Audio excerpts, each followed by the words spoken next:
Hello friends, in today's lecture we shall talk about the bipolar junction transistor. The transistor is arguably the most significant invention of the 20th century. It was invented in 1947 by a team of scientists from Bell Laboratories. This historic development of the solid state device replaced the vacuum tube. This lecture describes the basic structure of the BJT, discusses basic BJT operation, parameters and characteristics. In this discussion, we shall be covering the basic structure of the bipolar junction transistor and determine its operating characteristics. The BJT is constructed with 3 doped semiconductor regions separated by 2 p-n junctions as shown in the epitaxial planar structure. The 3 regions are called emitter, base and collector. Physical representations of the 2 types of BJTs are shown here. One type consists of 2 n regions separated by a p region called an NPN BJT, and the other type consists of 2 p regions separated by an n region called a PNP BJT. The term bipolar refers to the use of both holes and electrons as current carriers in the transistor structure. The p-n junction joining the base region and the emitter region is called the base emitter junction. The p-n junction joining the base region and the collector region is called the base collector junction. A wire lead connects to each of the 3 regions. These leads are labeled E, B and C for emitter, base and collector respectively. The base region is lightly doped and very thin compared to the heavily doped emitter and the moderately doped collector regions. Figure here shows the schematic symbols for the NPN and PNP bipolar junction transistors. Basic BJT operation. In order for a BJT to operate properly as an amplifier, the 2 p-n junctions must be correctly biased with external DC voltages. In this section, we mainly use the NPN transistor for illustration. The operation of the PNP is the same as for the NPN, except that the roles of the electrons and holes, the bias voltage polarities and the current directions are all reversed. After completing this section, you should be able to describe forward reverse bias, show how to bias PNP and NPN BJTs with DC sources, explain the internal operation of a BJT, discuss the hole and electron movement, and finally shall be able to calculate any of the transistor currents if the other 2 are known. Biasing. The figure shows a bias arrangement for both NPN and a PNP BJTs for operation as an amplifier. Notice that in both cases the base emitter junction, that is BE, is forward biased and the base collector junction BC is reverse biased.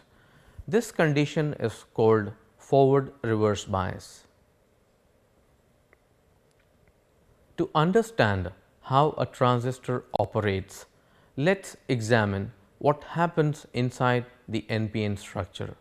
The heavily doped n-type emitter region has a very high density of conduction band or free electrons as indicated in the figure.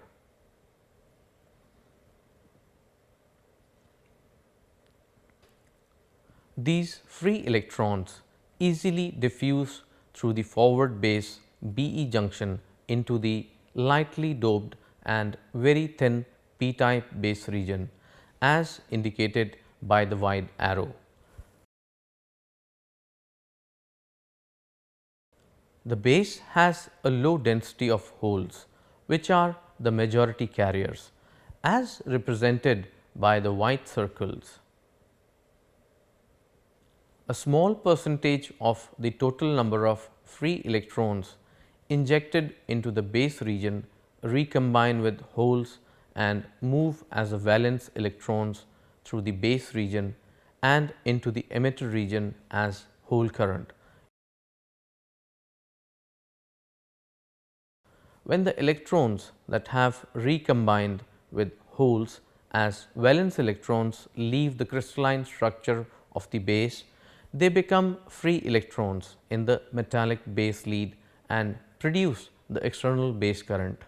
Most of the free electrons that have entered the base do not recombine with holes because the base is very thin. As the free electrons move toward the reverse bias BC junction, they are swept across into the collector region by the attraction of the positive collector supply voltage. The free electrons move through the collector region into the external circuit and then return into the emitter region along with the base current as indicated.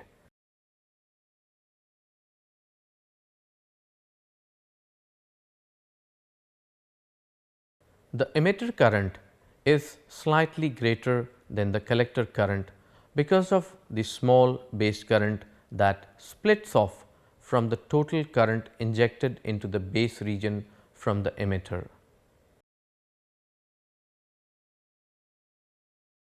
Transistor currents.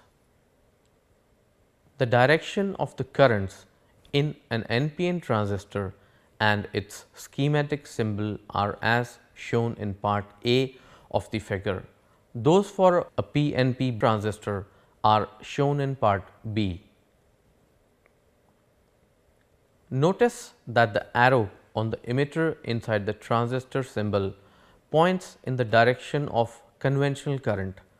These diagrams show that the emitter current IE is the sum of the collector current IC and the base current IB expressed by this equation, where IE is equal to IC plus IB. As mentioned before, IB is very small compared to IE or IC. The capital letter subscripts indicate DC values. BJT characteristics and parameters. Two important parameters, beta DC or DC current gain and alpha DC, are introduced and used to analyze a BJT circuit. Also, transistor characteristic curves are covered and you will learn how a BJT's operation can be determined from these curves. When a transistor is connected to DC bias voltages as shown in figure here. For both NPN and PNP types, VBB forward biases the base emitter junction and VCC reverse biases the base collector junction. Although in this lecture we are using separate battery symbols to represent the bias voltages, in practice the voltages are often derived from a single DC power supply. For example, VCC is normally taken directly from the power supply output and VBB, which is smaller, can be produced with a voltage divider. DC beta and DC alpha. The DC current gain of a transistor is the ratio of the DC collector current to the DC base current and is designated as DC beta. Typical values of beta DC range from less than 20 to 200 or higher. Beta DC is usually designated as an equivalent hybrid parameter HFE on transistor data sheets. All you need to know now is that HFE is equal to beta DC. The ratio of the DC collector current to the DC emitter current is the DC alpha. The alpha is less used parameter than beta in transistor circuits. Typically, values of alpha DC range from 0.95 to 0.99 or greater, but alpha DC is always less than 1. The reason is that IC is always slightly less than IE by an amount of IB. For example, if IE is equal to 100 milliamperes and IB is equal to 1 milliampere, then IC is equal to 99 milliamperes and alpha DC is equal to 0.99.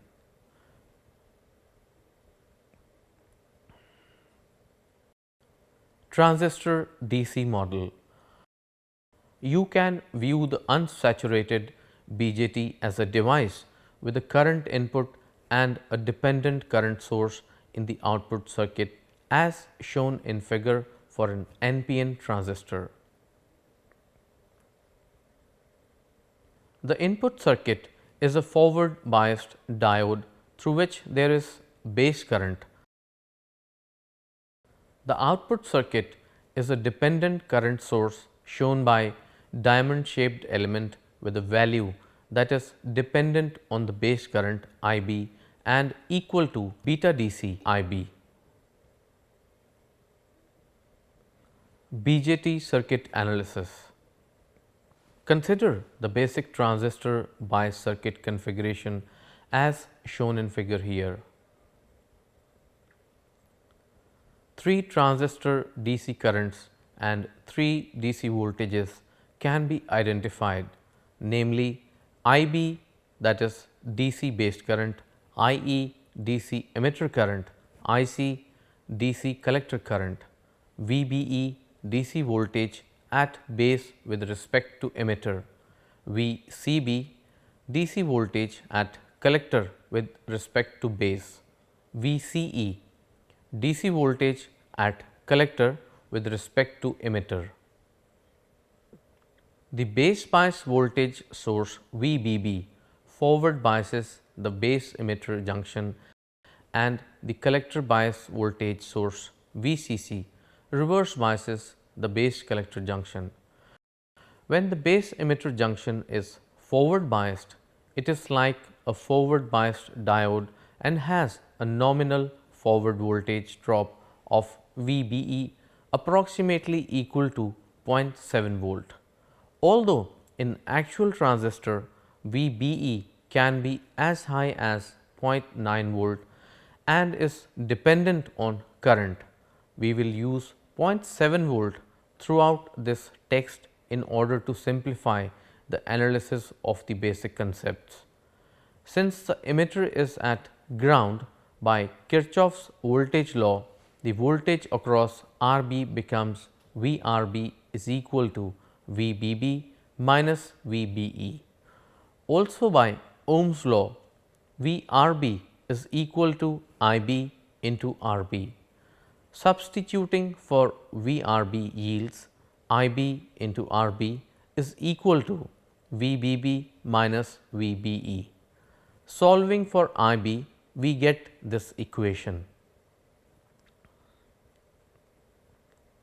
The voltage at the collector with respect to ground emitter is VCE is equal to VCC minus VR. The voltage at the collector with respect to the emitter can be written as VCE is equal to VCC minus ICRC, where IC is equal to beta DC IB. The voltage across the reverse biased collector base junction is VCB is equal to VCE minus VBE. Collector characteristic curves. Using a circuit like that shown in figure, a set of collector characteristics curves can be generated that show how the collector current IC varies with the collector to emitter voltage VCE for specified values of base current IB. Notice in the circuit diagram that both VBB and VCC are variable sources of voltage. Assume that VBB is set to produce a certain value of IB and VCC is 0. For this condition, both the base emitter junction and the base collector junction are forward biased because the base is at approximately 0.7 volt while the emitter and the collector are at 0 volt. The base current is through the base emitter junction because of the low impedance path to ground and therefore, IC is 0. When both junctions are forward biased, the transistor is in the saturation region of its operation. Saturation is the state of a BJT in which the collector current has reached a maximum and is independent of the base current. As VCC is increased, VCE increases as the collector current increases. This is indicated by the portion of the characteristic curve between points A and B in figure. IC increases as VCC is increased because VCE remains less than 0.7 volt due to the forward biased base collector junction. Ideally, when VCE exceeds 0.7 volt, the base collector junction becomes reverse biased and the transistor goes into the active or linear region of its operation. Once the base collector junction is reverse biased, IC levels off and remains essentially constant for a given value of IB and VCE continues to increase. Actually, IC increases very slightly as VCE increases due to the widening of the base collector depletion region. This results in fewer holes for recombination in the base region, which effectively causes a slight increase in beta DC. This is shown by the portion of the characteristic curve between points B and C as shown in figure. For this portion of the characteristic curve, the value of IC is determined only by the relationship expressed as IC is equal to beta DC. When VCE reaches a sufficiently high voltage, the reverse biased base collector junction goes into breakdown and the collector current increases rapidly as indicated by the part of the curve to the right of point C in figure. A transistor should never be operated in this breakdown region. Cutoff. As previously mentioned, when IB is equal to 0, the transistor is in the cutoff region of its operation. This is shown in figure here with the base lead open, resulting in a base current of 0. Under this condition, there is a very small amount of collector leakage current ICEO due mainly to thermally produced carriers. Because ICEO is extremely small, it will usually be neglected in circuit analysis, so that VCE is equal to VCC. In cutoff, neither the base emitter nor the base collector junctions are forward biased. The subscript CEO represents collector to emitter with the base open. Saturation. When the base emitter junction becomes forward biased and the base current is increased, the collector current also increases and VCE decreases as a result of more drop across the collector resistor. This is illustrated in figure here. When VCE reaches its saturation value, the base collector junction becomes forward biased and IC can increase no further even with a continued increase in IB. At the point of saturation, the relation IC is equal to beta DC into IB is no longer valid. VCE saturation for a transistor occurs somewhere below the knee of the collector curve, and it is usually only a few tenths of a volt. DC load line. Cutoff and saturation can be illustrated in relation to the collector characteristics curves by the use of a load line. Figure here shows a DC load line drawn on a family of curves connecting the cutoff point and the saturation point.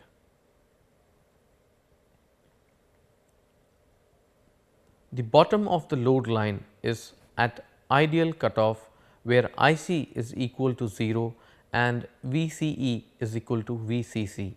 The top of the load line is at saturation, where IC is equal to IC saturation and VC is equal to VCE saturation.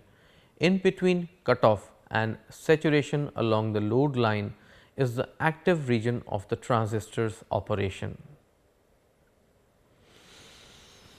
So friends, in this lecture we have talked about the basic structure of the bipolar junction transistor, discussed basic BJT operation, its parameters and characteristics. In the next lecture we shall talk about BJT as an amplifier. So that is it for today. Thank you very much.